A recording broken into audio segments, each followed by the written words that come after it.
Belhem reality thlir tu te in zavain chi bai kan group cheu tumchuma hian thil dang dai de othek kan ron ti chuak dona Lalthansiama Zonun ben an basis boral ta sha dingnan voin hi hun man kan han tuma Zonun ben tenen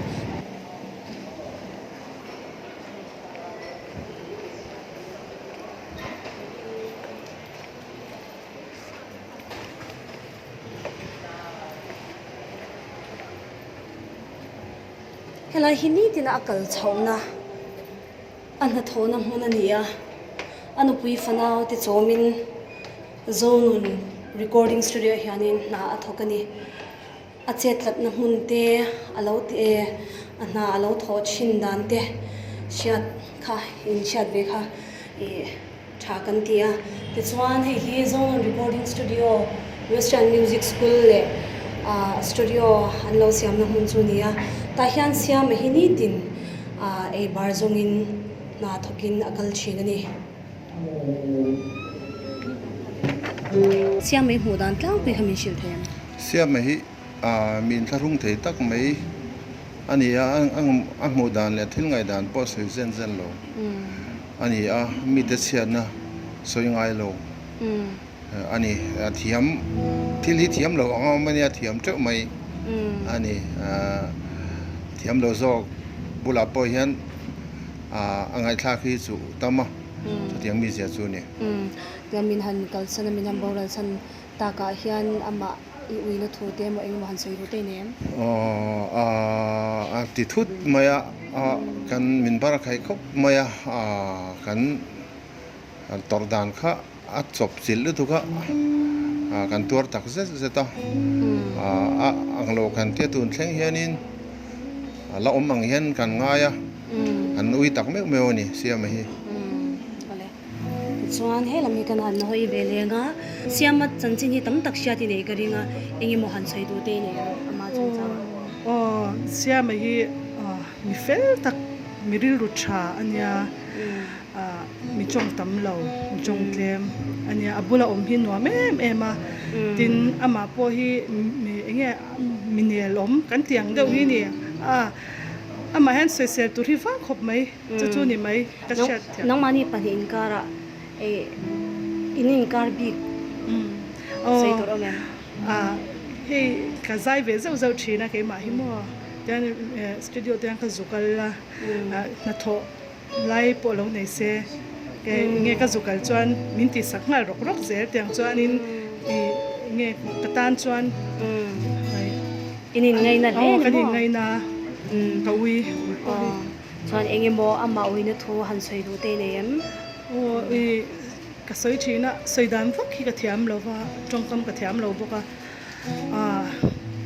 ka ui hi ni top me eng dang cha eng ma soi thiam ngai no boka selo ka ui hi ni top mai ti han he recording studio tin han lut tain han kal so wanga engtingi thin nuwa lo om thin dan amma hi lo om tur han ka langai ar ka soi thiam lo amma hi lo la oma min lo welcome to rangai han ka langai kon no te po ti theinga kan ui chok mai han soi tu ro fia da har wen di hian di tak me meu ni sia mo do ka zau je la chok pa tu ap chawa han soi na ba pom no ba wen di ho tu ta kan ma tu na tu rin zava ya du sa na ka zo sia ma kan ui tak le voina hian kan ngai tuana po lo ngai lo kan rin lo lama tanga min thong thut tu thina kut votin Zonun ben basis Lalthansiama aron man tatlat mai sia kan mu manglama po kan man chin ngai lo hun kan mangdona he program lo thlir tu zong pon poimin ti pui nge in kan ring zong na thak zong ten kan chan sa hle in rimoi lama masona ra bi kan ra theina tura asul lo su tu zingami siama kan va win kan van ngai tak che em Zonun ben member te FVL ringa maringa manager dar chuama guitarist KL tluanga drums Arlal chungnunga laltea keyboard Lalthansiama late bassist Israel biagrema isa guitar and vocal singer rosang liana zorok zoram chani RCE zomuanpui zomuani joy zairim moya joya kelal thamwan kimi mami hlal mingliana mingamar ramfang zawa zawtea bassist thlir rinpuya angtea Lalthansiama siama hi kumsang khazakwa somriat pani September ni somparuk khan Rangoon Myanmar alo pianga pu dar siam thanga MMF evangelist le pi laltan thangi late fa pathum zinga au paber ni turin alo piang pudar siam thanga hi pudar chuama Zonun records o ani siama hi anupui le afa pathum tenen saron venga an khosa a anupui hi pilal ro thangi pilal hun moi zodi fanu ani a an fa te chu mal som dongi kum som pani lal shiat pui kum sari lal ruat puya kum khatle achan vete anni zirna lama hian kol puya second year college azo nu in music lo chilin thian hovin ben andina kumsang khajakwa somkwa pasari khan renguna sound engineer azira zoma chumi nuwa tahan recording nilian sang anwaya athok zui ta ani kumsang hi pariata aizola lo chukin zonun recording a athoka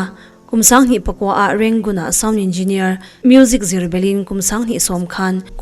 somkhan zonun records aizola athi ni thlengin athokta ni siam hi ti melody basis ni mekin zonun band basis ani boka tuna hian recording ti laile machop anga hlea saron veng branch wai me io in kumsang hi som pakwa khan inter branch wai me beat contest a upsearch band mingin loman palina alawlak pui to ani tin kumli chhunga lamwala chapchar kut kan mana TV sound mixing hi ama kut chuak vek ani bok siam hi thisen sang nei ani a zir top ni som pakwa tharok sang hi som hi khan amit lama har satna anei wangin recording lampo akhoi pe me olwa napoi mo zwale man mo thak bak chu akhoi me ulo ni som ni panhi tharok sang hi som ni tho chan ni khan amit entirin hospital kala recording lampo khoi lovin tlailama anchen omte ina alenga amuzala kuvaruini in ainsha ma seni khoshelovin omzui tamaya civil hospital casualty Vanpui a oxygen tepe in atul anga boy som ngalani a ma se engkim chunga thunei tu kan pathian chuan ane na cheng tura akauna achang ta a zandar saria lungphu cholin min boral santa ani siama hiti melody le zonun band basis ni mekani a zonun recording a sound engineer na athok mek boka na anga in mizozing a chuan sound engineer kan nei chatber ta zinga mi ani a athiam na le atheina te man thei to lo tora min kal santa hi zaimi tele musician ten kan chana sahle a kan ui tak zetani lalpan anupui fanaute mal somin ompui zel ro se siama chungchanga hianin ani hianin kan soi tlang rong menga kan hanin biak tira po hian mitui ta zoin kan hanin bia a siama chungchang soi chuan thuka ula office ate po a patling mitui le naptui nen khanan omani an ui ema an naw hi an ngai ni ti hi ashat ema heituna hian siama chanchin te ulalte hian min han shilanga zonun ben an handin dan atangte in mo siama mun ruak te hin tin nge in han boy pui dan ti te kan kha azaw theng ber khanin min han soi sakla change siama hi alo thenthla na alari li tuklawa sang ni ariat borvel tho khan nia mara chu ben ang tak tak ka han chet chu sang ni le som pakhat borvel a khan kain form thar rea in zonun ben hi ben ma sa oma tona tun ma khan nom thina aro chule kan ti pui te hi big takin putluanga te hi sang ko samriat pakwa kum vel khan kan ti ho tana ta chuan in sota apar khat la son SS recording kan ti lai orvela khan kan ti howa ta chuan kan basis thin kan sound khoi tu ber puelsia en min kal san to a engena chuan kan ti chhozela elama studio te an ran chawa ta chuan studio call khoya tiang ti der tur khat mi sang sang an mangwa sera tinga u fapa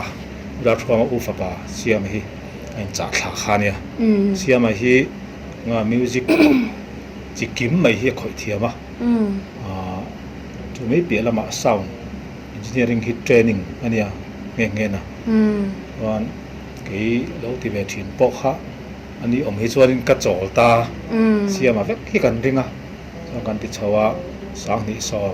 và khát bò về cháu chân cần thì tìm cháu để chân để ta có cháu sẽ là giải tu thì bỏ hi cần cháu nó cả thì cần ông về nia là giải tu hi bariat về cần này tu na hian ngay này musician bị cái hi bằng à cần nia chọn xia mà hian anh ông talawa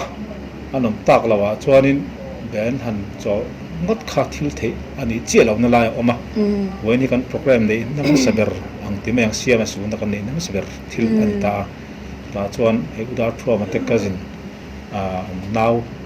ang te kan ti maya Vanpui hi kan kan pot lu le ngala ani po guitarist thawnia wa sound lampang khoya lo thin tin music zir na local puya le khabu po hi engma sat music chi hi asiam nge ya rem changa hianin te po ni tora kan nga ya paru pasari lai me hi le khabu music sen bu hi siam nge ya to chu hei we na hian men puya lom khop maya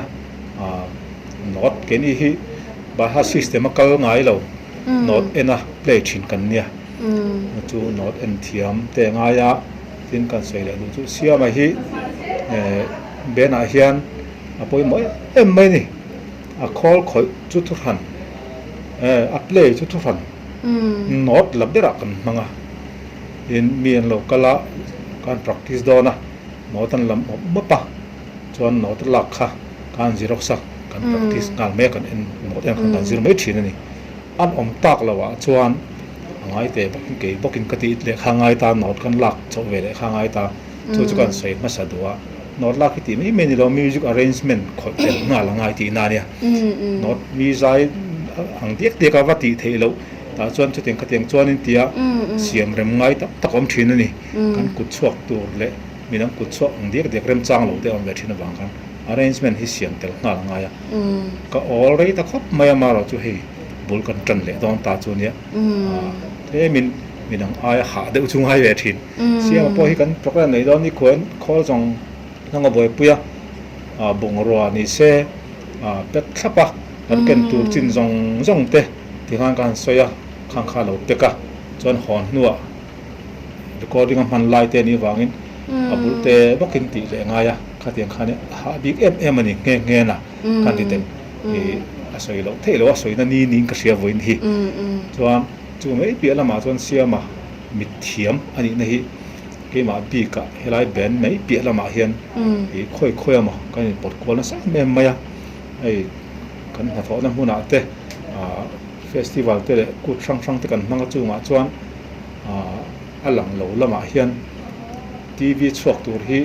ngay ngon ngon main mixing ở trong TV bẹt chuộc mấy cái TV đó nên lâu khơi về nên TV đàn pon lên là vậy phần pa liêu hiền line by line channel tin hi phần pa la ka TV tur sim hi mixing siam san le thin ani chu kan ti dan thin ania chuan kan tia lang lo lama thukru lai thiang bera ribeng chengina khoi boi lo lai bera hian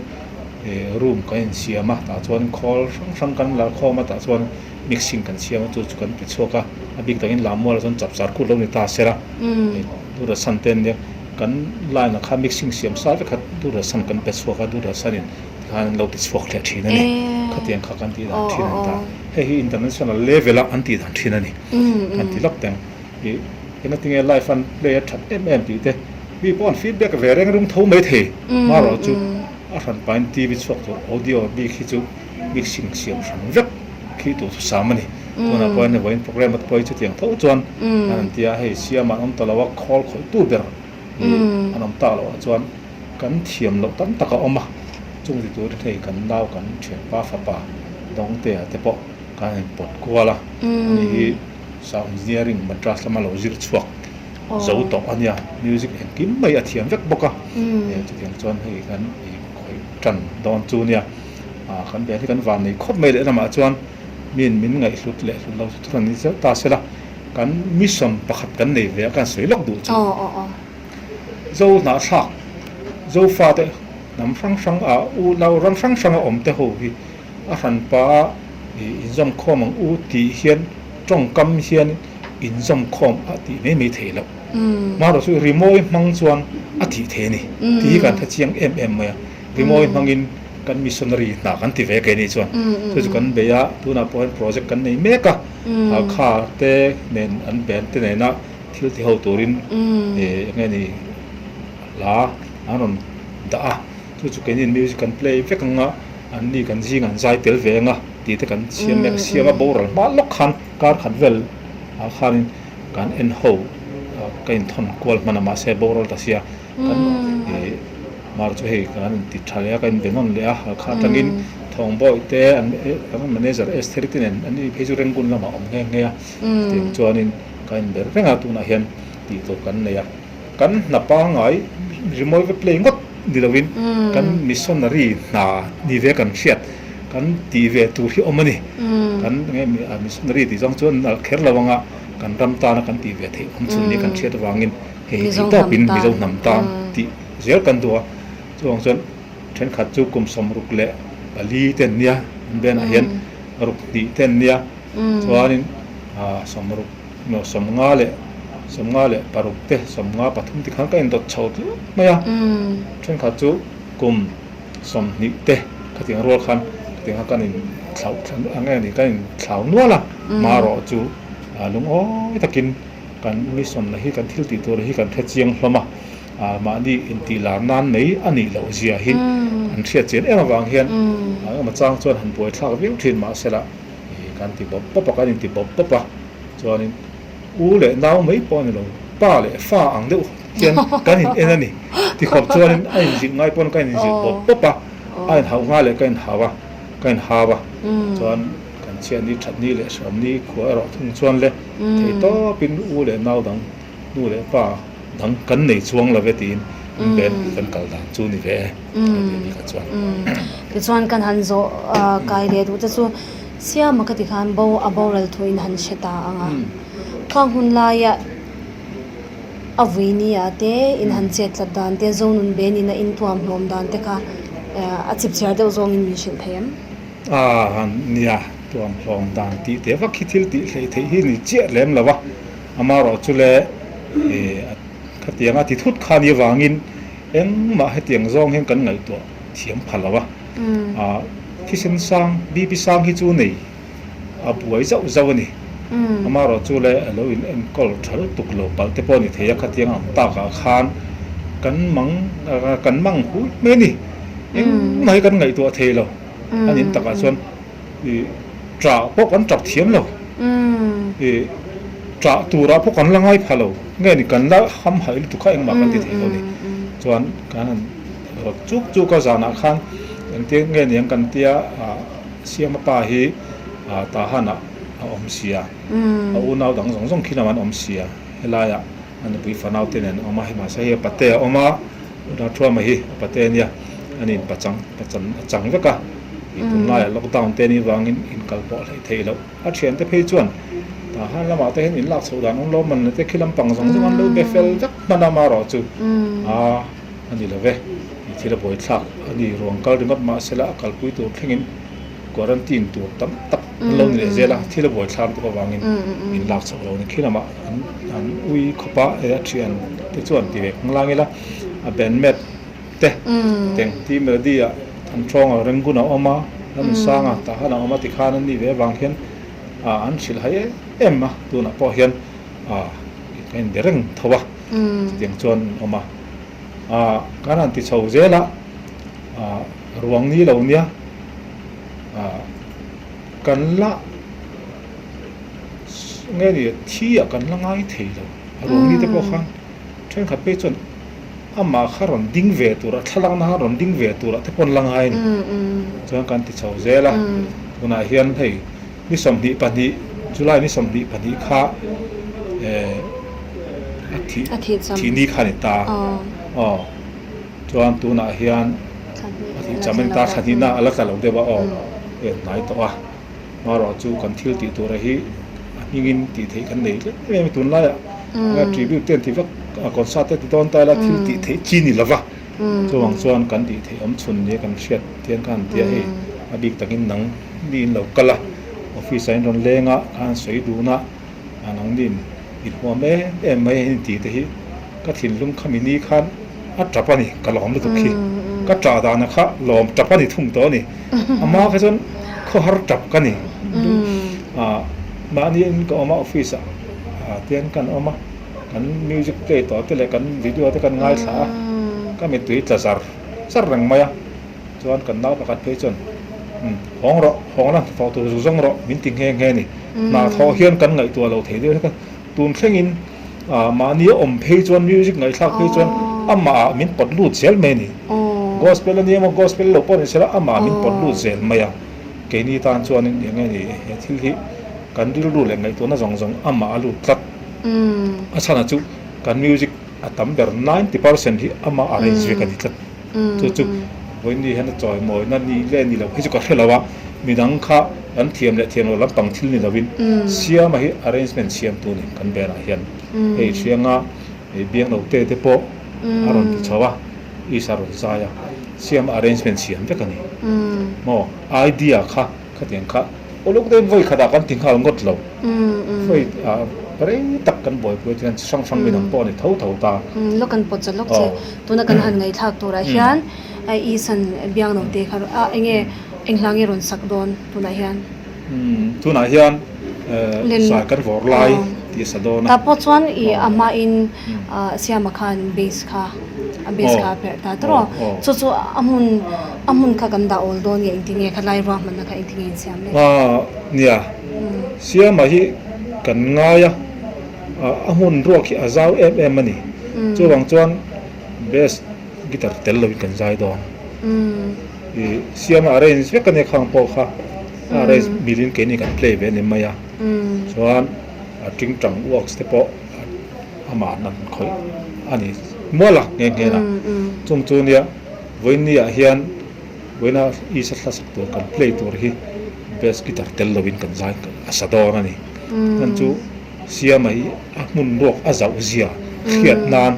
ke ma ni pon nghe ni bass guitar tel lawa alo mo em lo zia te no bass pui mo zia tin rhythm section hi drums le bass hi ni ta guitar te keyboard te chu melodic mei kan ni ta zo kana main zo ka chu bass le drums hi ni ta ni chu da chuan ke ni kala kara feeling ti tu kha chu nge ka kan kal ni maya nghe ni a structure that phot chuan music adang hi chu amoi ol chu ka hu thiam da na ni ale Israel khan in siam mun rock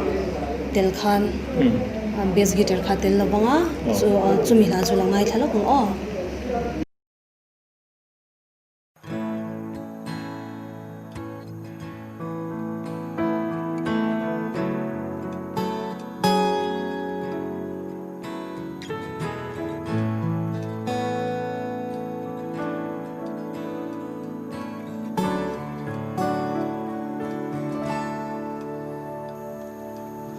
mana kalen rua lui zong te ka toni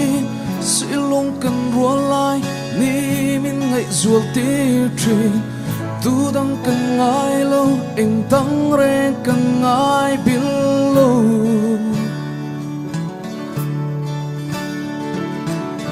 tu na truan mual an dang zo te sia zai kan vo le ni ôm thế hian cơ ring lo cái sông cầm ngai tri lên ruang sông tên nên lim ma sai cần vô lại ni qua đây chẳng má xe cả hiểu thế ngai lo chạm ranh thiên lại ruga sai cần vô lại đi qua đây chẳng má xe càng hiểu thế ngại lo chạm ranh thiên lại ruga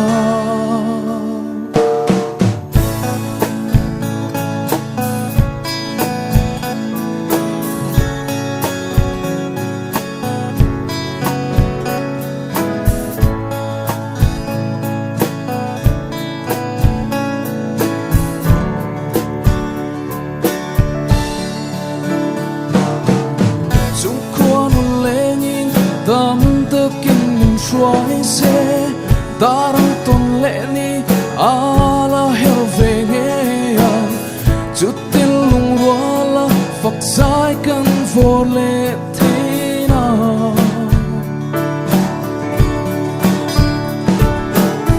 tu na chua nam mo an dang zo ta sia sai kan for le ni khen thôi se kan ngak le cái song cần ai chi lên hoa song tên nên lên mà sai cần vô lại qua đây chẳng mà sẽ càng hiểu thế ngại lo chạm rừng thiên lại sai cần vô lại đi qua đây chẳng mà sẽ càng nhận thấy ngại lo chạm ranh thiên lại cả sai cần vô lại đi qua đây chẳng mà sẽ càng hiểu thế ngại lo chạm răng thiên lại ru cả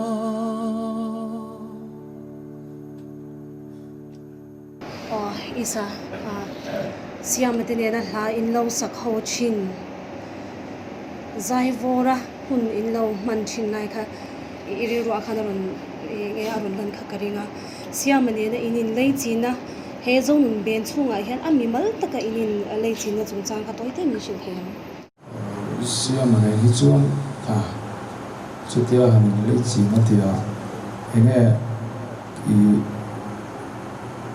kan kum ti mang ke a chon u fe ka a se he music a yan kan du zong in ang ni chu ka du zong she a du zong ka she a ti kan he kanin po nai e arin ta so thiam chi lo hian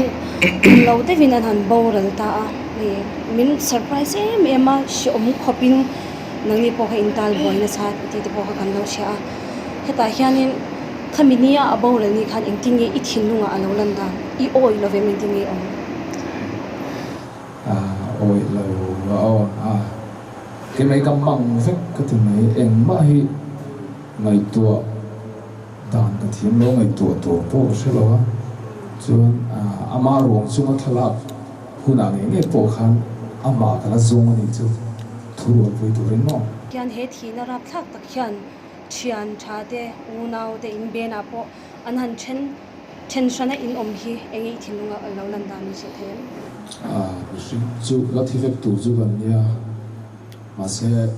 enge ala hun lo ru tu ni chu bia I chuan thi nai chu enge a tok chiang lu tu ka chuan enge kan uya kan ngaya pathian ram ruata pom thiam mai ni derin ka she azai kan vorlai ti hla kha kha isan thiam takin ansa amai ro chu a bass guitar kha ari lawani ma se kha kha amoina le moina lo lampang ain siama a umtak lo wanga shadreng na na ra man na siama ni ti kha thlir tu le ngai thatu mi puite hena khan kan han asoi ni sela ti chuan kha zai kan vorlai ti hla kha engwanga siama ta na mo shadreng na hmuna hianin thlang ngei ni om zia chu kha la kha ala thuina thil tu ma chu zai kan vor lai ni ti a hian thian hoa pathian fakna hla sakte zai ho anom zia khami aron phu ana thil kha ni ta kan lo tal ho na sa to lu tu ka kan zai na sa a che chhong na kan tia kha hun kha min engani kha khat kan mit thla le kan thinlunga a lu tatani chen ka tan chon fang ngai hlapa ngai te po sak om te pon ti mai thi ama ro chu ai chon kan zai ho lai zong ama tela kan zai na zong te a hlut sia le a ngai om sia sei nan kha la kha thlang ani kha ti chuan hei a thalak ti hian kan han tar tamaya kan bula hian om reng turin kan du'a amaro chu pathian remrot kan dal theini ani silawa ti hian kan bula thalak alawin tar tamei te hi I thin lunga de dan lo sil te ka thin lunga hian a nge ni thlan muala kan vui to ni ti chu kan ria amaro chu kan thin lunga hian voi khat ni khat po hi ala thi thei lo rim chi mani kan ben ben bar zong zong hian chu kan thin lungom dan ni chim en ang mei hian inin ngai do ti na kan ngai chu ni tap mai ni anga ni ka sei thiam lawa tra lo ni kan la nei lo ani tap mai ni ka din thu khom hi kan tra ni ni thi wen hi kan la tap lo zo ka zai khan kan ti lo thei lawa ma ro chu an tra pakhat ani to chuan nge ni kan sum thei bik lo tu mai mo amun ro khi pathian hei ni non penga ani thiam lo lampang le mi dang thiam lo lampang ni lovin pathian hi tha nga ni bassist tha te pok na dong ve le jang tu la te pok ngai tai la tho me ti chuan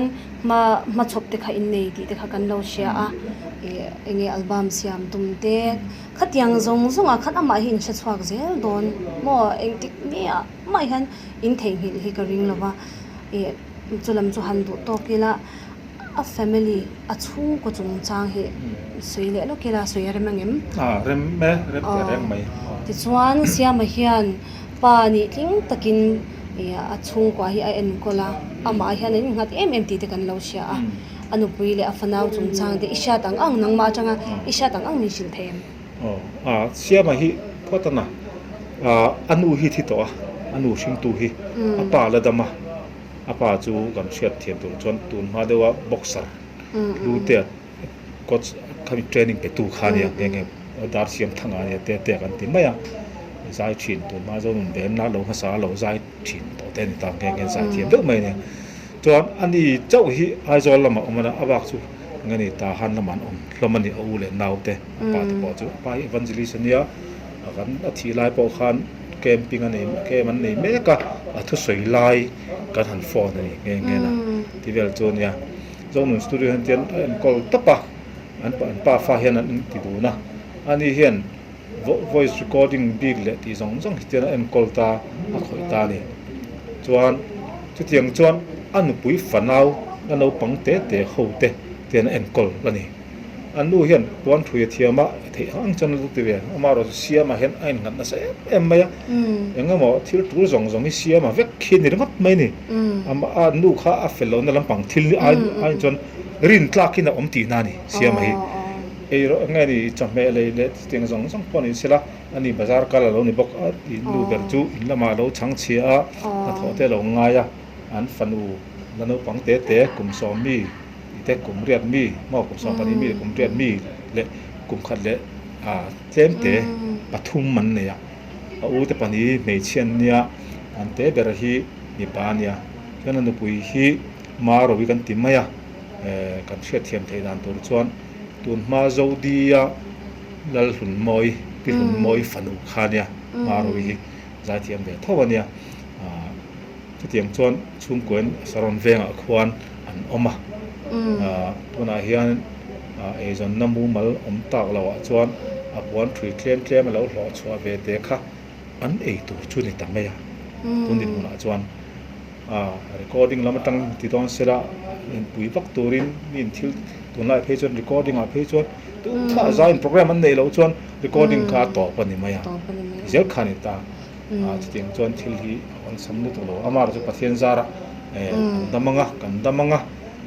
ngemo the chen in phung bom dan te pom chho zel tu ngai tai la in ke ni ben te pon ati te dan chena nge ni har sal tu ang tu thil re hi the ang chena in tran pui te hi nge ni mishing in kan dam chunga kan sum khol tin tren lampang hi pathian min en dan lawa a sen chuak te ma piang te han pathian a pek tam pha zok thin kan ria chuang chon pathian zara damanga ti lu tuka on chon an ombik em long chumo ti te ngai tu na chon om ve thin a chung ten hena he zonun ben hingin soidui nei ni wal mai he kan soi ma sak du chu kami chung ko ai ma chon zol bu ta han hen zol bu kan oma mi te chak pui tu an nia tu ra chon ke hi mizoram ma hianin ngani patron mizoram ai oin patron a min ruat ve nge a chuan chung tenen chuan nga kan thok ho thi da ni khilama ni se ati thei chen kai no ve a kon sat mang ten kon tia helama ni se khilam pang har sat na de omin helama kan thian tha mer hriat te ba ka min pui a shelo tu abik takin thokalai person IMA ngani doctor rol ho tenen thil ka ti ho khilam pang tan pui na torin ten khan IMA te po min pui zela khilam pang ngani an tlak bal nat dom kang torin an ni pon mu chau kan hre khop mai min ti member chen khatin asan chu min muanga siawan hu to lo tu ra kha hreman ti ni chu ma se si ka dong zo zawa hreman ti ngoi tu na hian a bik takin music play pui thin te lan sanga ta hana ama than thonga rengun lama omboka an ngani an khongai thla khop mai ke ni chu kan van ne a ruang kan mua than mua la te kan la thla liam theita an ni chu an mu ve lawa nga takin an mu ve lawa nga ni an thilung hin na le aswal dom ti ka chiang reng maya king lama sing tu pa ngai te po ma sing tu pa te u le naw ani te ho sang chung po an lai na ong tu ka ron chuk thla turin ron chuk thla kan du ma sela ni som pali in khong nga ya chu po ni se bo tu na ram ri a in kan the po lan chong lawa khatin kha ne shaman ti ngoi ni ron chuk thla kan du an thei box si lo ma ro chu pathian zara kan damanga ngani tun din huna phe chuan ti the ni chuang lo na chungin lo lung ngai su se lo sapang su se pathian zara kan damanga he kan len to ve renga tiang kan kal kuala rem chang kan tlo kuala ngani kan zuk tai tar ani deuh ber mai ni chung kwa ngai to om tu kan ni love chu tiangin ron mang ang su se ti kha ka cha du te se ole ti han program kan han mang chho char charanga in naw te mo in be na zai te tungi am se bera han kan han ko le o isa kan ko wa chuan a dot le hian zo mon pui hi ngani ani po hi lam hlat khop mai si phir lama khen oma thil ti hi all sam lova hemi program ti tur hian a hun le ni te kan siama maro chukan sik soi le rem chang jok te kan to nga ya ani hian kan tam chan ti siwa sanga sak thin kha sanga mishing nuna khoya ma hen kal na tur kan ne ya kan kal na tur chiang lawa nge ni khoya nge kan kalang ti po ngai tua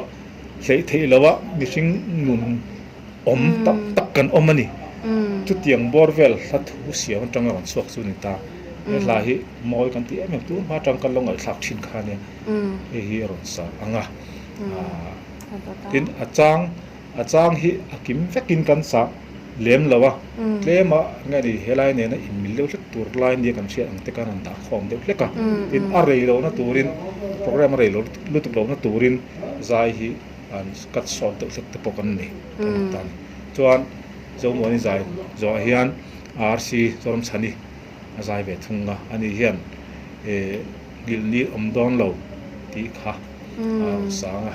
min ne khop mai musician te zai mi te ke tiang boral to te ho local liam to te ho ngai na hla nia mi khoi khop mai chuan ator le chuan RC zo kha joya hi ani pon hla ani nul nangina tuna boral ta siaman nu pui maro wi hian ngani album masaberami ada zual zelin ti Christian labumi kha saturin adu thlat maya anun achom thlat maya marowi alhadu ber khalo ni ve bok ne han aron de khwesa wangin joy pon khor la lampang mo khatiang mi thingai lampang hla salovin he lai aron sadon ani chuan ma mi hian sap hla lelin ti maya chu tlanga kan ti maya kha heron sanga he thil hi mi thingai hla thil sim chu mania nghe này cái bộ cái sắc line cái practice line pon cái mít tweet là thì nó nè sẽ mang lên khóc mày pot em kim mày hay min pot anh chuan chỉ mình nói cho nó tình huống bề ra hiền pro sang liền rồi đó cả hiền vàng line đi sáng vàng line đi mình đàn thiểm chủ zia chú thu nằm với những na trăng về hiền thì kan zabai kan lo sak pui nga kan o chu lang lo ma sela kan zabai kan saka min lo ngai sak don nia ale ya hunwam to kan mang tura kan in be sia chuan ang pon e siama chung chang te a chan chin te le kan zo na te min chan saka wang khan I chunga lom tho kan se kan long to khetiam mi ron ti sak thei tu in hi ka thil lung tak khen ka lom kak mangai chu cái này vẫn cần mang ai cháu Zonun bên lovin dễ lang cháu thì khác cần tu sắc cháu Padar chua mà anh hi siama tan chuan apate tu rồi nhỉ apate tu rồi nhỉ helai muốn ai hianin padar chua mà hian anh call thì ila kan sei swal lawanga music lama chuan siama ne na in lei chin na kha ama sai min shil them siama hi min chang tu chia fa pa ne mình sang tu chiang anh juga u fa ba thì cho nên hiện tại hiện anh thì cái trong anh nhà rồi ai tiền na tak tak kan tho dun hi chu sang ni pakwa khan kan rana sang ni pakwa kan rana ma se ti khol thar te kan leile don ta ka wang khanin tin khita tlema zong zirbel le ka dorenguna atia son sanit pakwa khat thani thumbem nen o han tile man ta son sanit pakwa kum top patangin sanit som ang nen chu khoi tak tak ka nan ti khat chu sanit som ang ni mai so ami za hianin ang nge modan siam hi mi trong klem ve dek mai nia rồi oi abiak pai ga in be tam lo khop mai chút tiếng hắn ăn có lắm tin kinh lại ăn lâu nát thọ nè lệ thil hắn zir na khi call hậu khi ăn mặc khop ai upate lệ nu lệ pa pi lệ pu te chen rual hay ai upate thì ăn giả thiam mai he mi ko he chonin ni chút tiếng in thil hắn thil ngai mo ang chi hi chu om lem lo nun phung han zir tira chu tiang chon omro han ti kha om lem lo khati zong a chon ei kan kum som chong kan thok lang ta ku ta hen ka da vek ani mai an kim hi to na tin ke ni ai nan thiam tai ta saum king am bi thiam noya enga ma chen nan zir ran thoka tin ta han lama te tin khita khang an zir chuan nu po ami zui te king la po kan mi zo mi thiam te hay tí melody thành thong ate nó sang ate tin puni lian sang ate khi ngài mi thiam mi trăng kai khi ho khian an an rual zui ta khang ho ina du to kan rual hun to khan ya en kim mai hi aku ta hanga da ani de uvek mai ani na ti to hi jan aom lo ni lo jan heng record mixing ti vel te le en kim hi aku ta na ka da de uvek to ani de uber mai aboral ma khan studio a ho nu a khan ti khan a zui ngal ani nge a zia chu kha abora kha thotan en ta mo Sunday a khanin Sunday po khanin pilom zuali pilom zuali album gospel album hi laklo de gan ne ya ti zo lo loi la chante chu lo an lo chawa pilom zuali nan chon Sunday po kha darli dar nga borvel kan thlenga zo fel film vek ta ti chon ni zana kamita randung aluta he nuam lo ria atia amit khamena shoma tia chona tu mande khan lom oma la lom oma zai tur khan yarin ni aporan zai lut zoka mande zai le tur dang zai le tur kan ti kha ania ma se kamit he nuam lo ria ma tia miran phona wan chuka pate kamita nuam lo ria kwa local lo mai don man le tia local lo mero enga mo aran nung tang te omani pal takin doktor an kal an ti ro ka te chu athian parhruai an kal ni om tak ani chu ka khiat top ania a chu chun chuak dun nge chu Sunday cha chu inin mo top na Sunday mo top na ni ta hetia ai ama thalak te taranga ya e pang par nen ma thalak te kan han tar ta mai engting e ri ruwa alo landan yui dan chung chang te kan ban se be ngai dan thiam kha ar khop me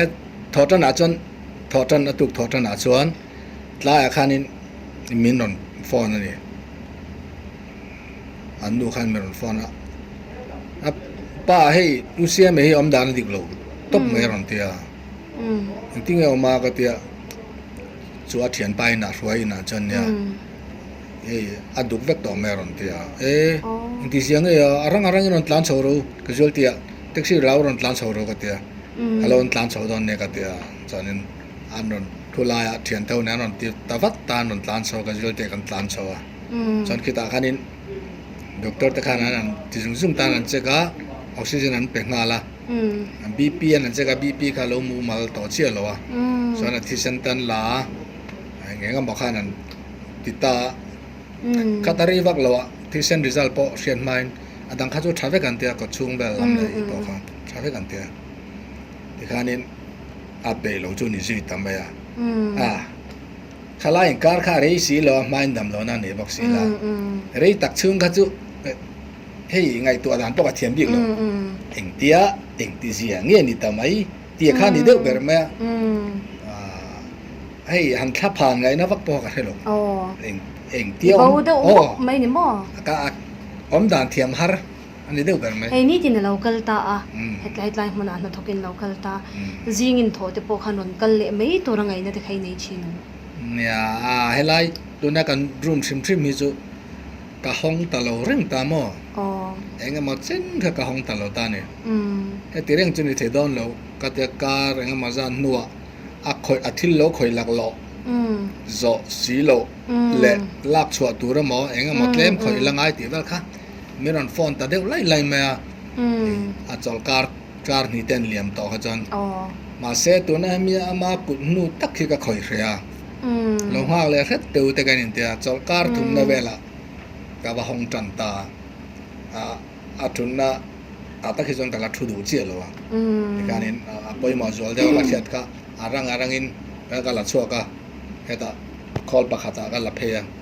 kan in ka ti ta he ya khoi tak khi chu ama folder big tak phe chu ka la hong li tu lo tun thleng hian so enge I hon lo na chan ril ruwa khanin engama ni hello langvat ka ti mai hei ala shock lu tuk chen engama ti hian om ka sai thiam che lo a bang khanin lai khoi po hi chu wa ne tu ne atlak pe engama neu lo ka lang che chu pakhat khol pakhat ai ngan khoi deu tlang pui hetlai ama ina hun man na tam na lai hi chu a thei sham chon pum beli la tum shi ti na ne pum pe han ti la ne katia ti tlang del lo chon katia om reng kha thil tha beren ni lem lo wa thil lo om le tur po khan ni chon lo wangin ne ti khanin ne kan chul nel chho ve zelang chu an chung ko chung chang han zo lok che kan do I fa pathum nei ti kan chia anu pui anu khanin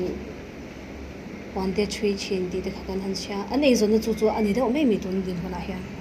ni deu to meng chu ma kha chuan ne tian kan pa fain kan thoka thopoi kan thok ngor ve ti mai na kan ne angang hi chu thanem ngai takin te karan khoya in lama te athena hona in lama mixing te athena khoya atiang khanin ke in laya changin call pakada record te music te kalo khoi veka zai te record in lama hona tiang khan gan te pathian zara hemi boruak tuna ngeni khi veli na min ti boy mai chon kan ei khop phi chu pathian im pe ve ya chan an nu hian an pa hi ring ve khop mai ring ngeni aring top pangan ni chu nau pangan la te box se nau pang en kol ngai nen an pa hi ring de utapa ma se mai puan thui thiam siam anu I puan thui ei zong ania kinga dor lian pui an te mi an zir chur churat mi tam takan thoka khata tanga khita po maroi siam no pui thok ve tho puan thui thiam ania ti chuan tung chu puan thuin puan thui ve char char to kha ngai don ni ber mai afa te ei tur kha tho chang Yeah. se tro an nei na tom le mai ti chuan atop nan siam oi thu emo ai thlir tu mi pui te hena emo sei tu te nei am nia ei siam hi seng deuh khan ka kut le ke ber ani to mai ani hi engkima keni chei dan upato kum som ral kai to kan ne wangin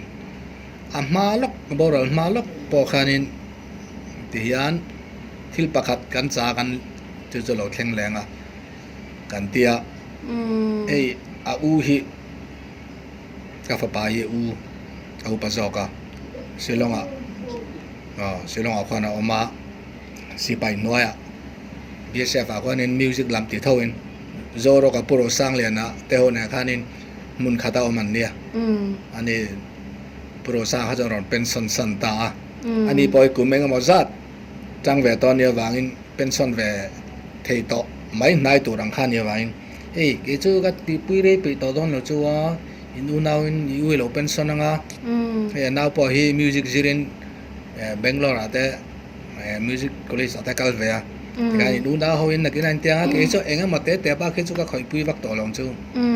kanin ti khania chu den chana ring top kha kania tin kan ben hian ani lo om chin han not lak te hi ke ni an a ol sam me me khi a chon har pui pen khoi chana wang ke ni mi zo la ang te chu enga mo de po ni se jiak zung zung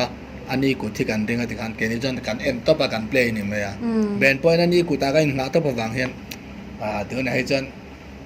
ben tan po chan na ro pui tak kha ani top ma ya ke ma bi mai pia lama kan zonin ben tan hi chang kan ui kan chan hi kan uya tun thleng hian kha seng khan nimin na te po kan trapa kan zai thelo kha tiang khan ni vai na te po ke po te kan kalung chia mi tuet la zo zo tiang khan ni mai kanom na chu ui dan chin to khi thiam hara ma se kan thu ni lawa lalpan ato ka tia chol adam to to rena do ni maya kha ring tu Christian kan ni angin kha kan pom thiama an ne na ani mo tia lom thu kan soi mai kha kan ti tu ra nia helama chon film lo ma se kha khalama khan in nga ngam ka tum top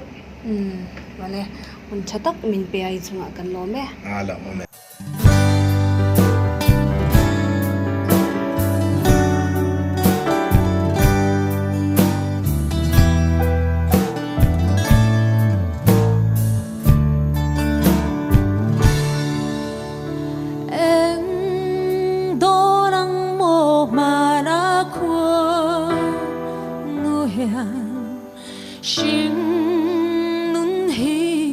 Duan lai kha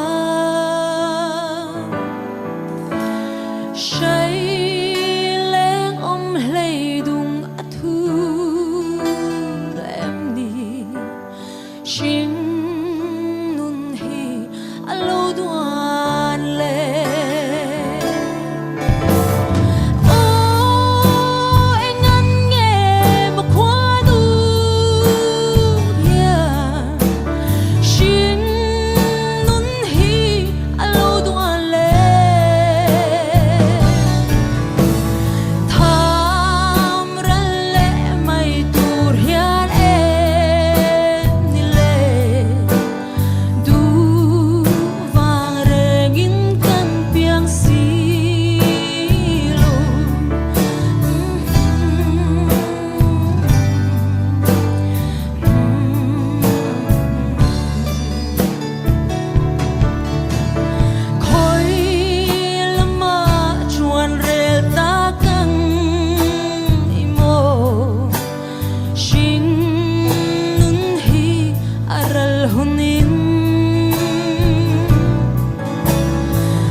zai zawa kadam chan an han sa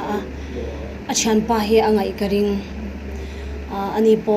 pasal nein fatinen an han to ma se zonun ben a hian ti hian an han khoma latin zir a concern ten zai khom thina in han zai thina heng din hun kan han tong ta hi engei thin nga lo ui katwar ka ui chumi pela ma chanin I kan ben zonun ben hi kanin mangai tlang emema I nge unau angin chuan pa angin khatiang khang kanin en tlang ani chu ke mani ben chu kanin mangai kan chha thata hang kanin mangai tlang china tuna usiama anom lo ta mai hi I chathiam mahara lebaga tuna itla studio omringo po hi he nukhia ul thei amalo ve to si lawa I ka nuka ul top shi ka ti top ta ni chu hemi na shim kal shim te po hi I nebaga ai tinga ka suyang ama hi mingei nat tak mai le mi in ngai tom chong tlem boxi ania ma sengin I tinga ka ami malai hanin adwat chem ai ka mi mal ang zong pon kanin kom ngei zong nun bena ka tel ma te pon heta chuan soundtrack te po kan ju siam tira tyang khanin he kanin ti chalut tu kani ama ne na kanin card po chalut tu ka tyanga anom lo ta mai he ke mani ben thleng po hianin kan la twar te po ka ringa achan chu I indinge ka soyang addict thei to lo ka soi thiam lo ama to sirawa o arwa khat to ang khan tyang chu ni me chuan hi kuwan siam an han siam an ei phota o hetlai a me rig vel te kha imi tha kan chamen o takyanin inge ni burte hi choptel ngei thin bok ta bur kha chop ngei thin bok ta ti khan kuwa hi tulai computer table la canada de ngei zel bok ta chang chuanin kuwa I ngai em poni lo mela ei vet cham te po ama khan tyang han te tui a chana tur zong ne no tyang han ama hi chong tlem le tyang ni ma seng abulom hi anwam ma I tinge ka soyang mi poi po soi ngai lo mi fel top khop ang chi mo tyang ka lo nya angai na tom tu tan po na ngai na tom mang siam hi chu tu ai ama shi tyang tu le tyang tu chuanin ui lawan po ka ring lo voina hianin atana hun kan han neya hian atana izai thei hi engei thinu am atha na han tiang chi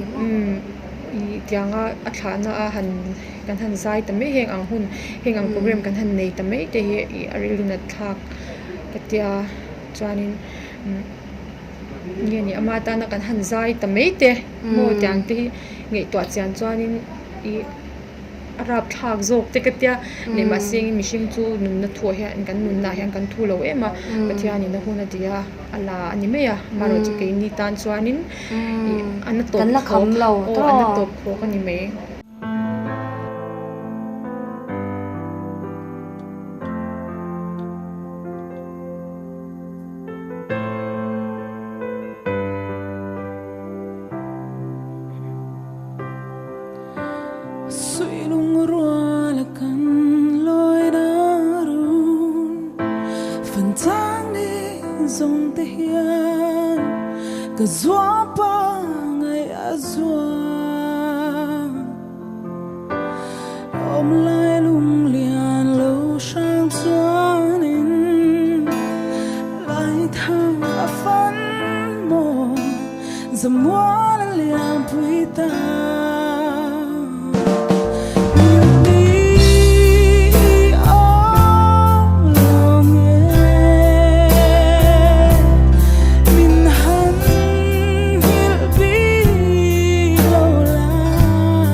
ORC ngai lai kan bang lo cheti hlan sa azai lai po khan kan nu kha lo ula ke po an hun ton da an hun lo man thin dan te tun hun an ton da na te hianin anni po hi annung oi lowang ma se thi nei kan dan the ani si lawa ke mala ma po hian lo ni le do tun je na mo Zina la isaka khan I feeling in sha em ama te reng mai e nimina kan zirna phechanin khasa thei lo to pati me ang kalau thang ani te he thang na hun kham le to silawa achan chu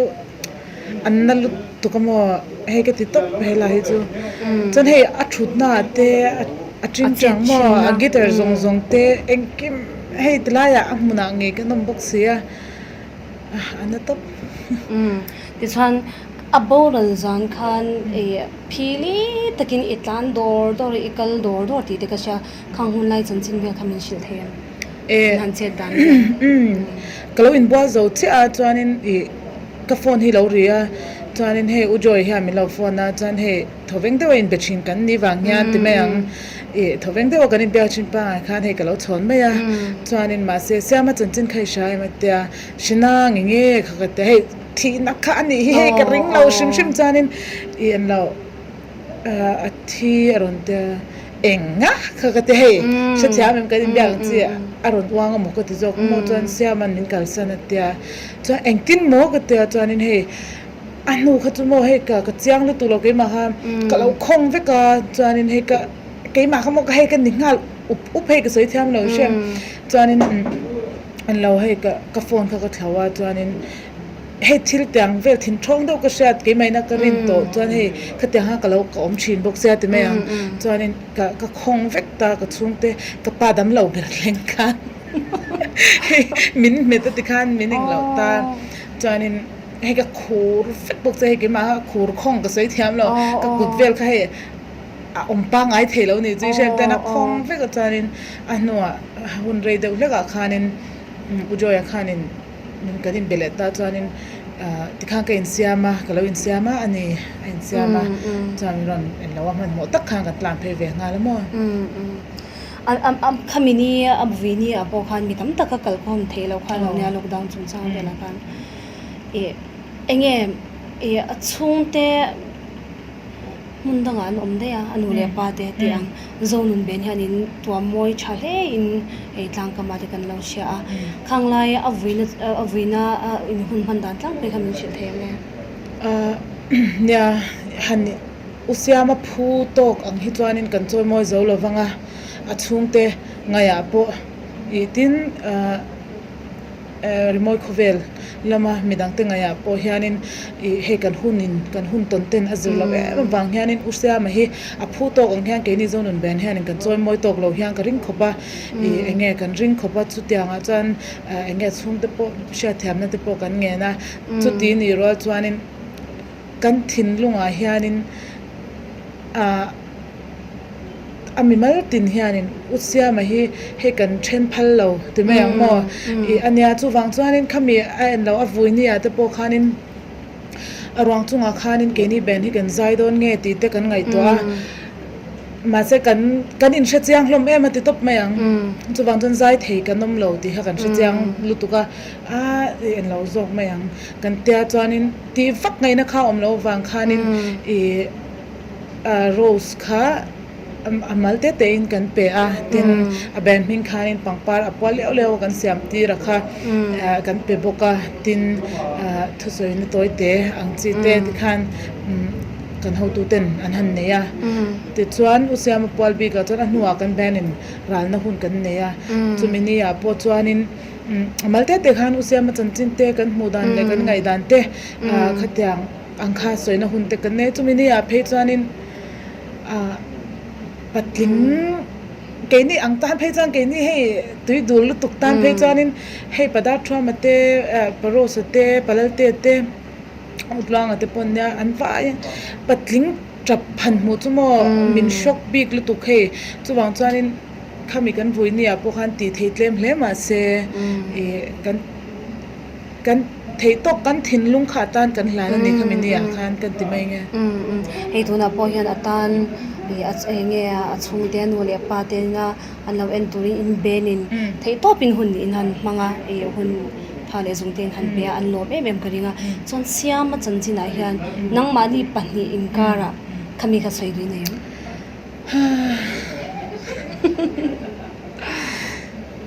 sei tur tam top mo ma se na tuna hana leng vek lo ngai la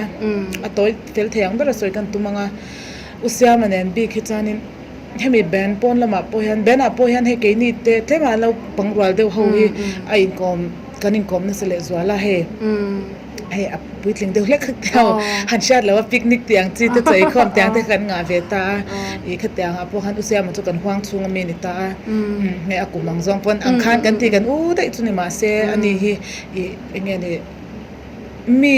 vati huam chi ani lo ang a hian general kum thiam deuh mi ngai na tom top khok hi ne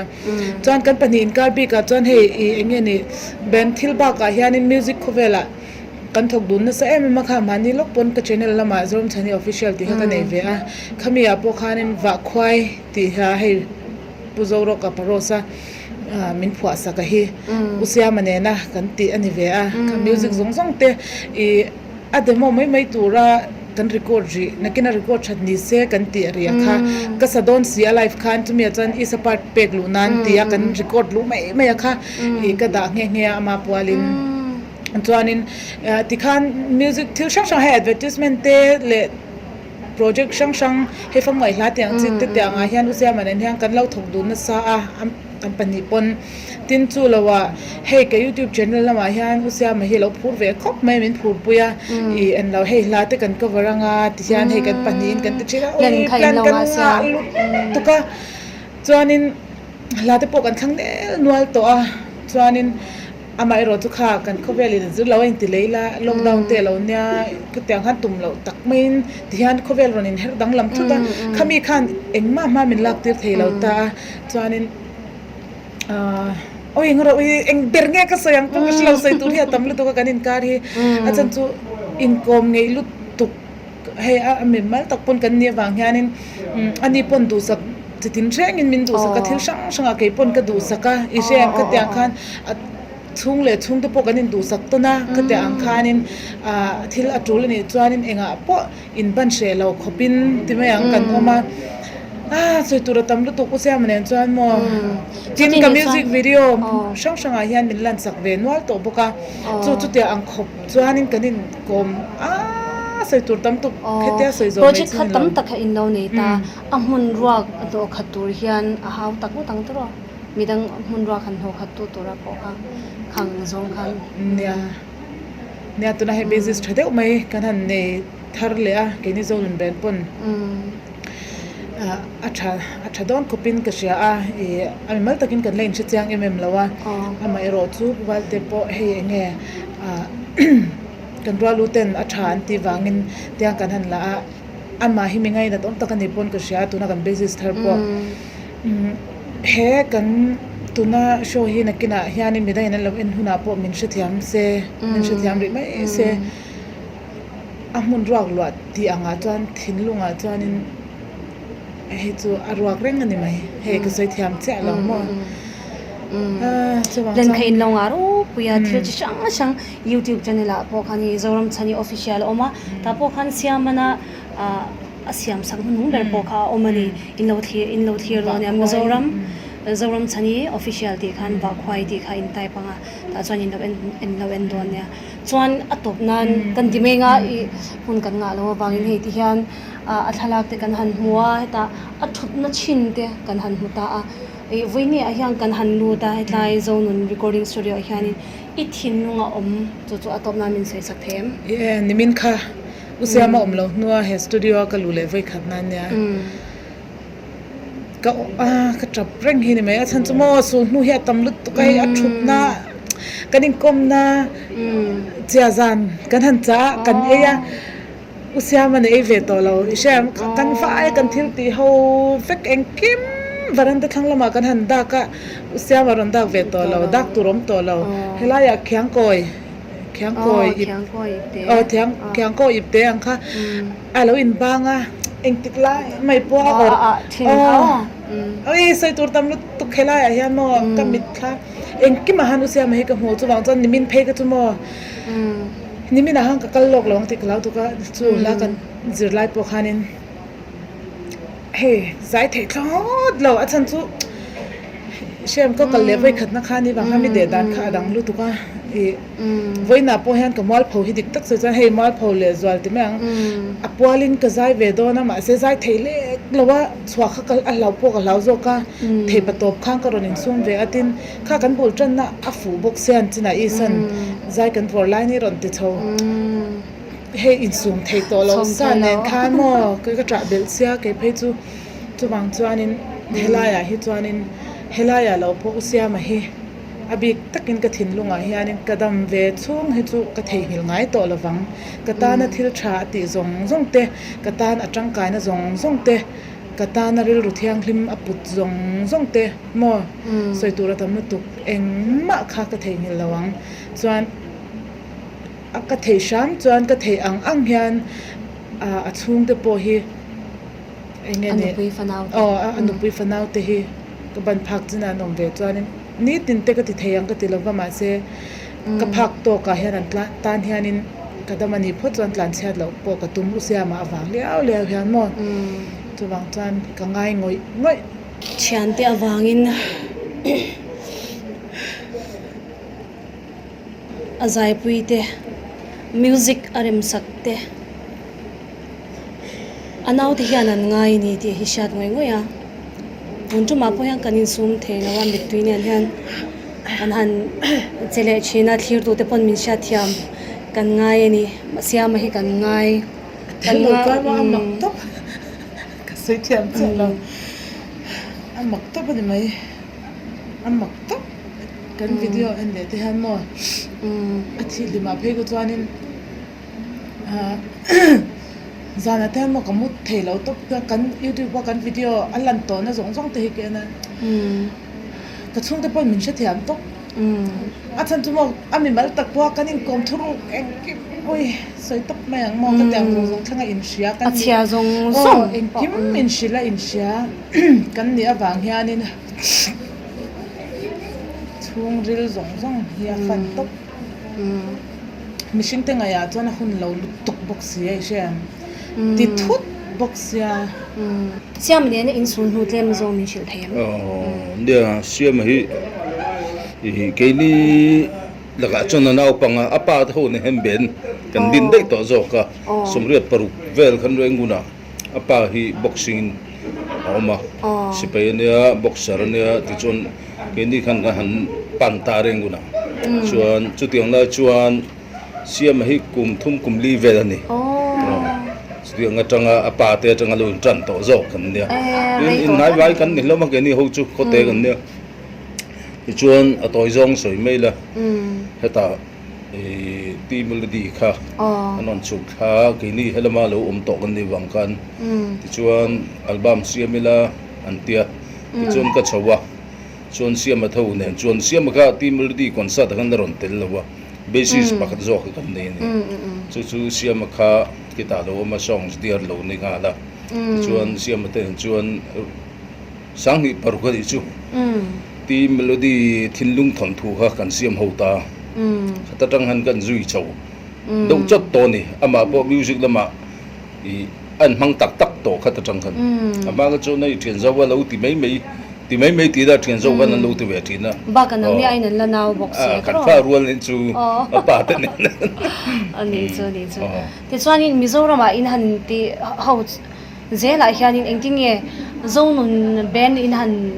performa te in zir hawa te hian zirpui te har sai tiem na ai nan nang ma ni ai pon la no pangta an lo junior ta a khang zonga khan a music player te khatiang zonga chuan siam hi an tu saka tuna phaichon kan ban phak lo ni to zo ma kan kut ke tak kan ne not dik an thiam ani an no thi thiam em ma chuan song he thiam em boka chuan ke ni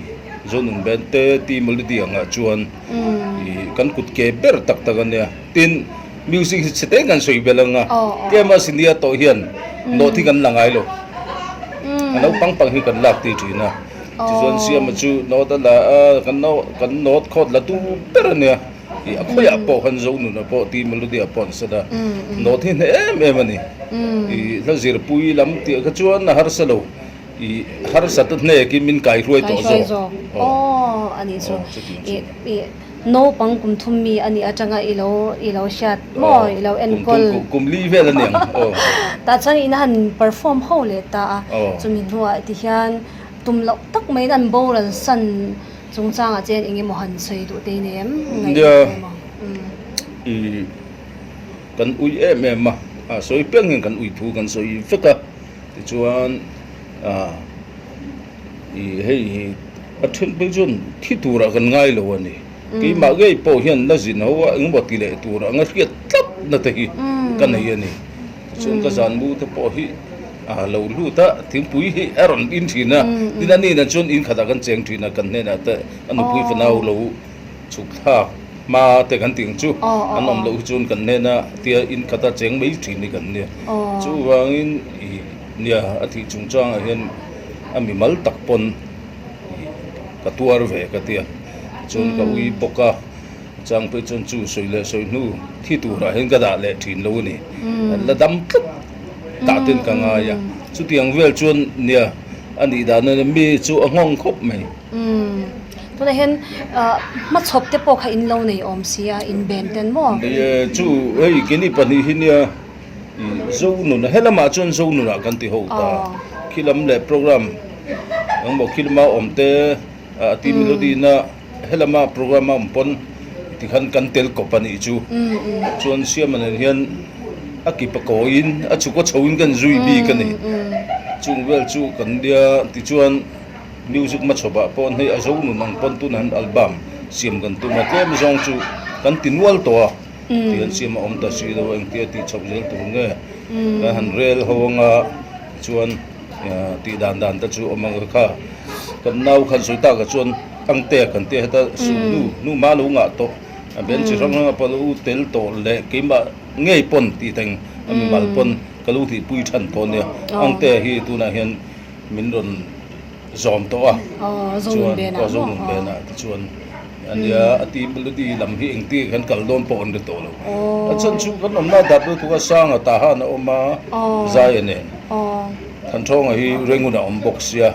a soi pu kan na soi ho thei lewa nia ale lama chuan inge ni ma chop chu kan nei ve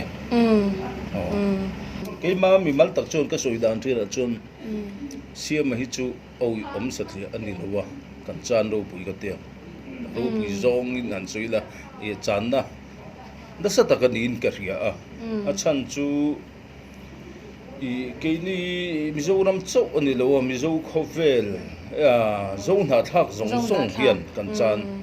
ka tia oi om ka tia a chan chu ama ang hian wang ema atalen nei ang gi ti chuan abik takin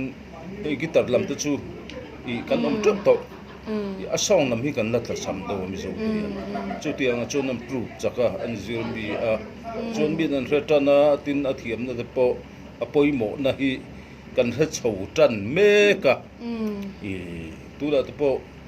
LPS lama te po hian ani na taka chon ala fa han ti chho donian duang hian kan la har sat do ri hi khoya po hian chu tiang da chu acoustic ka han an lo vela ri that tawati chho hi a bei se ni chu khoya mo hian la ti la an ho tu te po han bela en tunan LPS nei tu te po azo de pon sela khate ang chia hebi vi drum an ti mai electronic drum te ringot hung to big lo hian acoustic drum ne na ati han tia ri that to chu hi an be se ya chu asoi thina chung kan ti man ta lo ni chuan khatiang ang te ti ve theida I siam hlun hei lo lang tu langa chuan kan zo no thak te tan hian ana tangkai tula tura kan nga ya chu tu na hetia nia me han boral san tak me hen chu ka ui em ni ui ka ti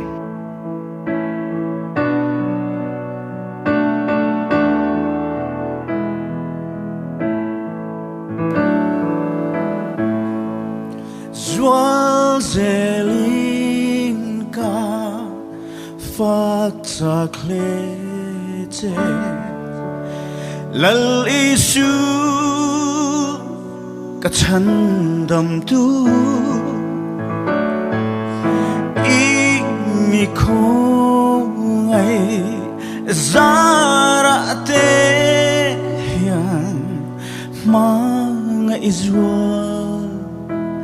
zel te kadu zual zelin zual zelin zual zelin mangai zual te kadu zual zelin zual zelin mangai zual zel te kadu lalpa I that na in min vurzelin min enkol zaidam taki ka ngai lu he mi avan hian mga izwa zel te kadu Zwan zelin, zwan zelin, zwan zelin, mangai zwal te kadu. Zwal zelin, zwal zelin, mangai zwal zel te kadu lalpa Zwal zelin, oh zwal zelin, zwal zelin, mangai zwal te kadu Zwal zelin, zwal zelin, mga izwa zel te kadu lalpa mga izwa zel te kadu lalpa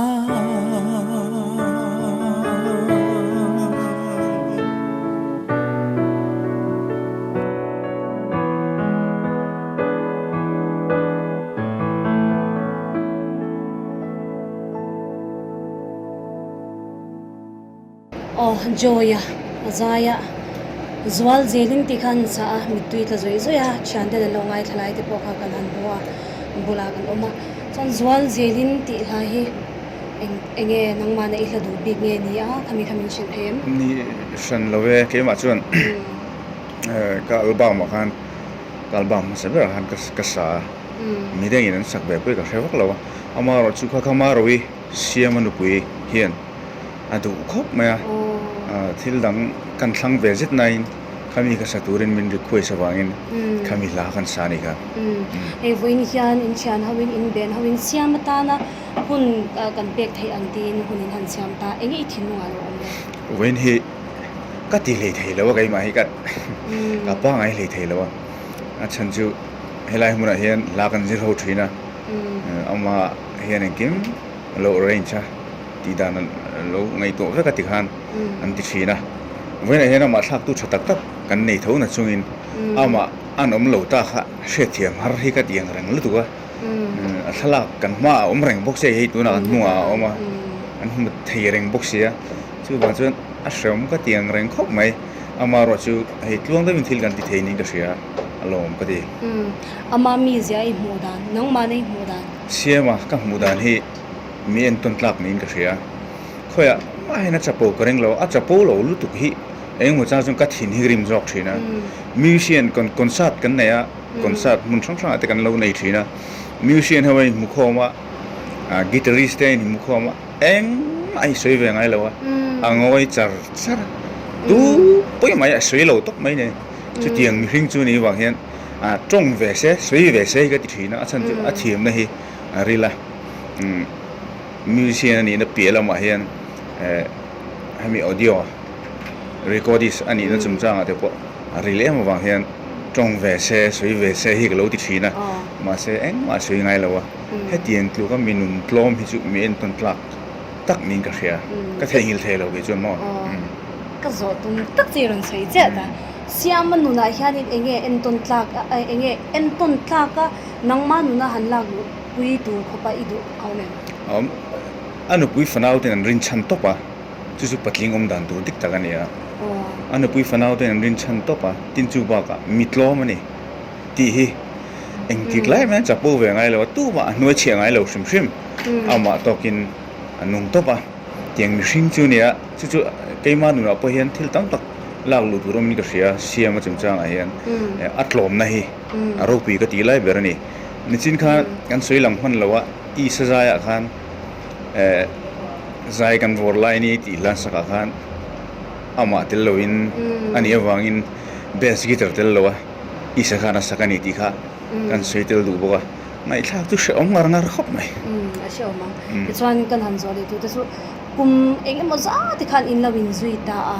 thilin lo ti hawa in concert ta in zai ho eng kimin lo ti ni khatianga an boral thut te shat khan in eng ti nei ka zing cho ilai hi ma min miron phona chuan aron trapa a sei po soi le theilawa ka cho ilai takania ka phone ka char sawa in ka choi ha ka thowa ka wala cho po ka I chung jom theilawa ka oi theilawa ni amak hi ka tia group ka lo en si lawa oi harsa dikta chuan helai studio kan lut apo hen local ve tur ta shit ne ka ni chu ke ma hen ka tiang chi ka ke ma hi go ka shit tir phei join ka chop char char ka chung te na chanan tha si lo min joi ka soi thei bok si lo ta travel shim shim ma ke ma chu ni de week ma se travel thalon dro mi te ta na kan mi tui seng thei te ka chungoi I thin lung kha athiang him ti ka shat noi ngoya siam I lo hmangai ja kha alang chiang nin ka sha chuan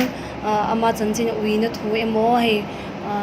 nge thlir tu mi pui te na an lo sha ta tan siama I uina thu han soi de ne siama hi mizo musician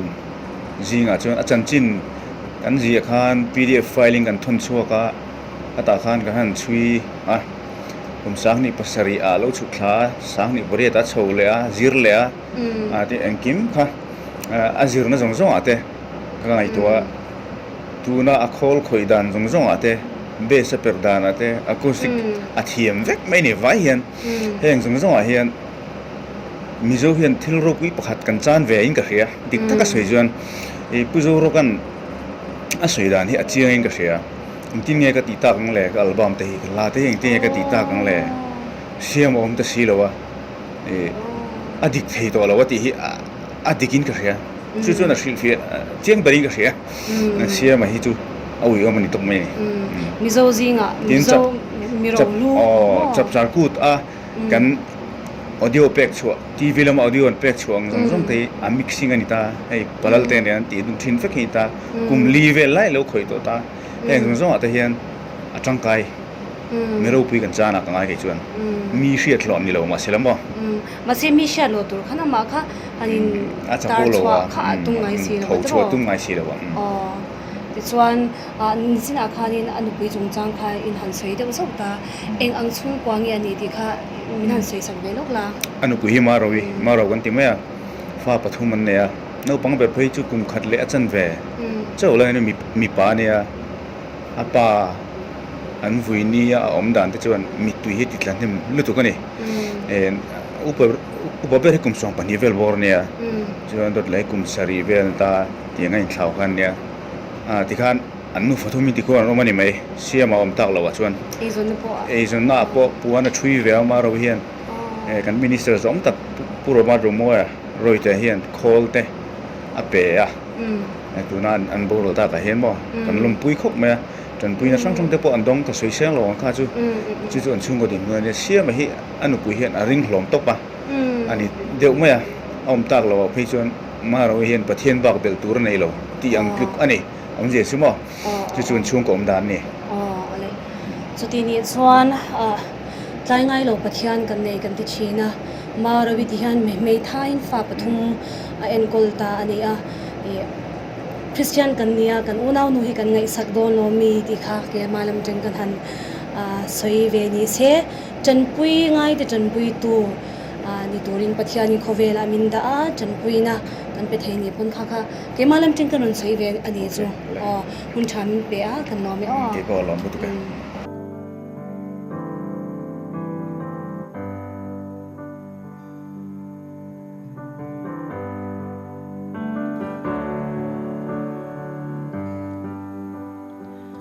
har sat na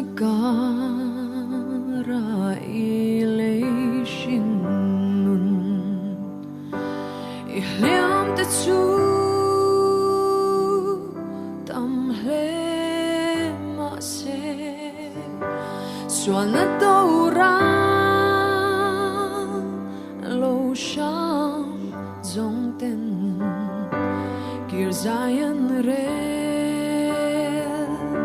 an tom te si chu tanga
kha han saveli a chan te po khanin asira khanin an lo joy oma mi tuinen tap tuinen voin chu kan han che ni chuani siama chungchang a hian engemaw han soi du te ineyam ngai na thu emo ami ze chungchanga te po oh usia ma hi mi fel tak mai mi zol do top hei mi te ngai chang enge adu dan hi asoi ngai lo midang du dan na om top chi mani pon shi om don po ni se o tiang chi ang khan ta azol do top ama anuna hen en ton turi tam topa hei o fel top hei angai om a ui om na hi anasa boka hei kan ben tan le mizoram tan hian a ui om thlot a thiam na hi asang lu to ka chu wang chan a ui om bok angai om thlot bok ani recording studio kal chang te hian in amal om turanga ina te khainei vel chine kakal kam aboral ma deulo khan ka tlo mo kakal khan thaina lau thu ni chu chutna hian tan alo boy khop me a mithi ka han hu pai jem chan hoi po kharon hoi man chuang lo ni chumin ngai sak man lo guitar kha lo per lai me khania mo chan ma se kan hu lui sak ngai thawa ma se chan chu ka mu hun ber ning ka sheta next to lockdown thadu le shit si live khan kabia usiam hei se tha ka oma thil lo ei ve ta che ka tia mami hei recording ka ti me ka kalak lo tu ka ta ni jam pa chwa om em ka tia om lo chwa ka tia chan lo ei me ro tia ka ei ta chu kan in ba ver ni ta ni smo chan studio lo mo tang tro he tia ngan le ka kal ma sak studio ka lu le ma sak ber chu chan chut na lo ol ka mu khan kan kala piang in alo om chin chu pa chwa ma ba ka ama khania alo om lo kha hei amak ka ti top ngai to thui vak dan po ka thiam lo chin tun thleng hianin amak lati ala om tura ngai na ang hi ke ma hian kala nei chin ka ngai khop mai ka ui bo ka ni siaman tia min om lo sat ta mai hi ami mal tak pon ko win ka tuara tiang chuanin hriat thiam har sa kan tia amara chu nanda chunga hian thunai na kan nei lo ema ti the kan nei lo zia alam boka ui le mai la mara chu ni chu thlamo tuna chola chu chu ka ui the ni mai sa soi the ni mai sela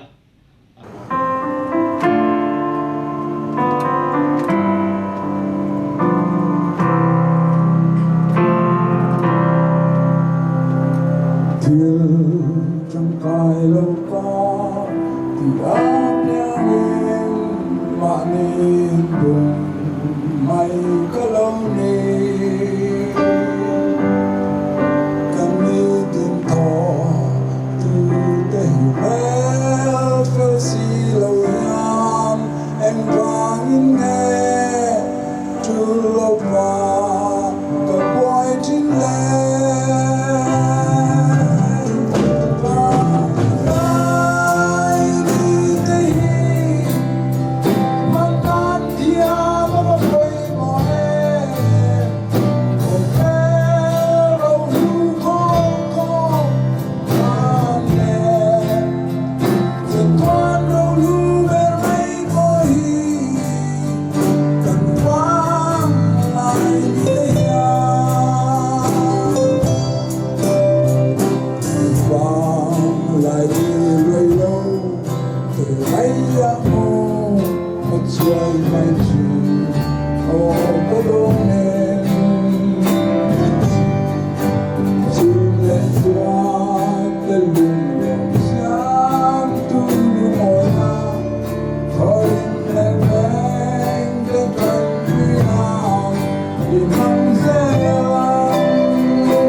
zoram dung le wang a chuan kan mi hriat lar em mai wa pozoro katia kan han hriat kha ni wang lai ni ti kha aron sa a siama hi eng angin nge in lawin ngai na dan te ami zia I hmu dan te toy kim sang de min shil them siama hi kami ngai na jong tak mai ne tong tam lem lo khop me ma na ya na tuye mem thina atir phai chanin athiam na hi achan ve po kha ka lo hre chiang chia lawa silong atang dai te khan ya bang in ma se ating tang chu soi lo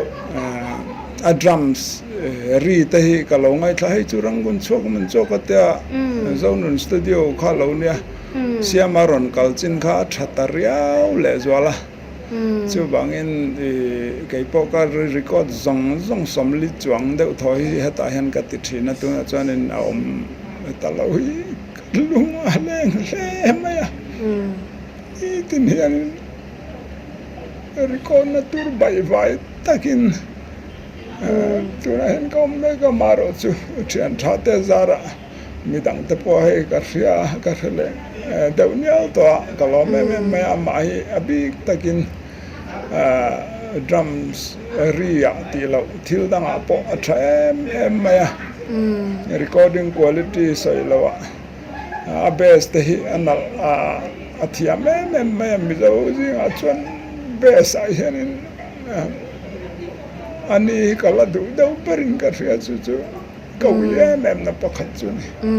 tuna hian amma ne na ma chhop lo nei a han ti chwa lo te kha in lo nei am a boral ma in ne den tharnwa ma kan leng tin ka thai ti hla a pani na nyang chu ka lo phwa be aizol ka thlen nu hian chu mi chu music arrangement po that ka lo hret de ka lo study to atia ma se he min boral santane ti chuan he bassist a chuan I du berte drum sa te poi du berte le recording a poi du berte kha lo ni ta si a tuna hianin amma aria khan amma ai o tur ang chiang kha rilwa zon te ineyam engtinge thinlunga umdan tuna hianin han hoi zau ta ka chuanin aizol hi Vanpui takan mi pakhat kan ni be maya thil zong hi kan threlawa tuna hianin thian tha te zara boina po an hing chu kal la soi ri lo mai nga mu chu ka mu ben wal to drums live tur te po kalo me maya abik takin siama hi karil ro chuanin tuna na la cham nget le maya ma se mi ring kan ne ke ni te po kal vek tur kan la nia chel taka kan music live hi kan la hleu pui zak chho chong ai zel don ni te chuan hei an boral nu a hian zonin recording studio in lu ta a engtinge I om dan tuna chuanin kan bai ang rang khom me mi tha te kan zong zel nga pathian in mi tha te chu min ron pezel tura ka ngai poina po hei kan ti thei chan chu mi tha te kan lo nei chho ta te tran zel te ka lom le bokani ale hun thatak min pe a kan lo mi ke pole